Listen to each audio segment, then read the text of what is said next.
So the best place to start is probably the day we saw the spots. Friday evening, he came to me and he said, "Mom, I want you to look at my hands. I've got these little red spots on them." So I told him, "Oh, nothing. I'm sure it's just from the heat, like a heat rash." On Sunday, we're driving to church and Ridge says, "Hey, Dad, did you see these spots on my hands?" So then he shows his dad these spots, and my husband says the same thing.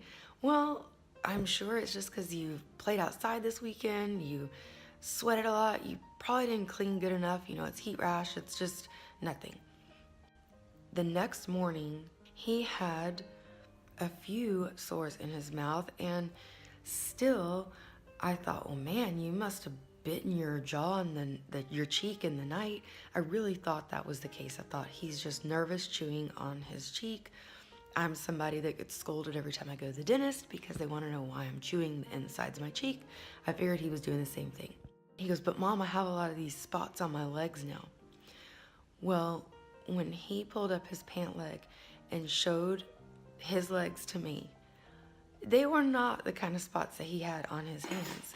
He was covered in what I could only call blood spots. Not only did he have these blood spots covering his legs, mostly on the bottom half, he had bruises. I said, "I need to check your whole body." He went in his room. I checked his entire body. And when I saw this like egg-sized bruise on his tailbone area, I literally gasped aloud. I said, "That's it, we're calling the doctor." From the time that I called the doctor to the time that we were actually in the room, I had plenty of time to Google, like a frantic person, his symptoms. I got a lot of information out there on something called ITP. So by the time we got into the doctor's office and she looked him over, she said, "I want to do blood work because I think this looks like ITP."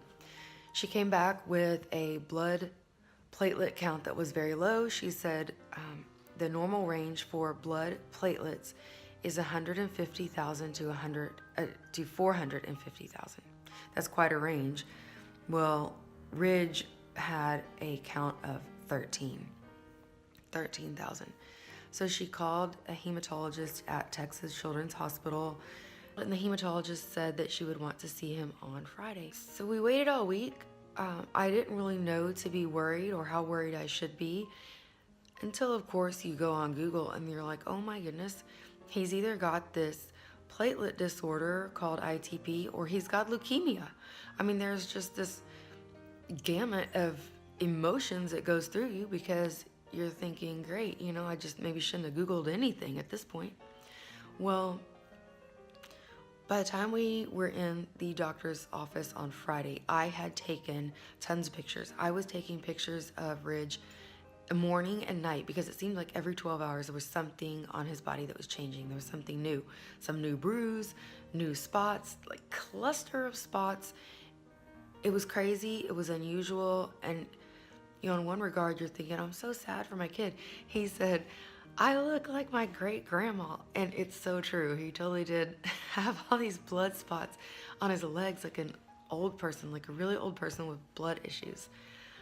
But his spirits were good. He didn't have this poor, pitiful me attitude. And for those that know Ridge, there's no such thing to him as a poor, pitiful me attitude. Anyway, so we laughed about it. As parents, my husband and I would go in the other room going, "Oh my goodness, what is going on?" Of course, with him and his twin sister, we just kept saying, "Keep looking for spots. If there's any changes, let us know." But Friday came around. He saw the hematologist, did more blood work, and his count was at a 4, and that means 4,000. She said for children, the procedure is really just to do nothing. It's a watch and wait approach.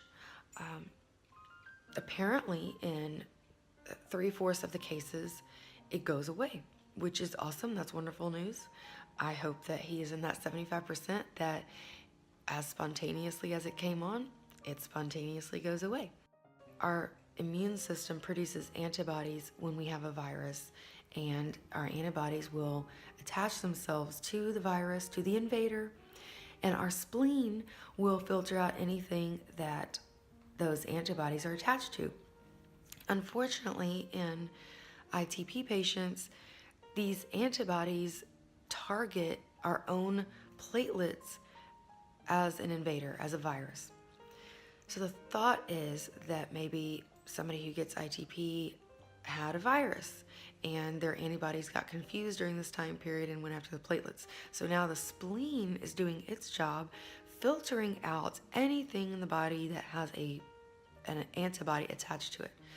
So in the case of someone with ITP, the spleen is now filtering out our own blood platelets. So my son's blood platelets are being filtered out by his own body. So we were sent home told that if there's any sign of like active bleeding in the nose, the mouth, blood in the urine, blood in the stool, those are or could be indicators of internal bleeding that we can't see, then that's a problem. But these blood spots, these bruises, they're not really a problem unless it would just be that he fell down and we couldn't stop the bleeding. Then we would need some assistance to stop it. Otherwise, they sent us home with a watch and wait approach. At this point, we're just hoping that ridges in that number, that they just go away.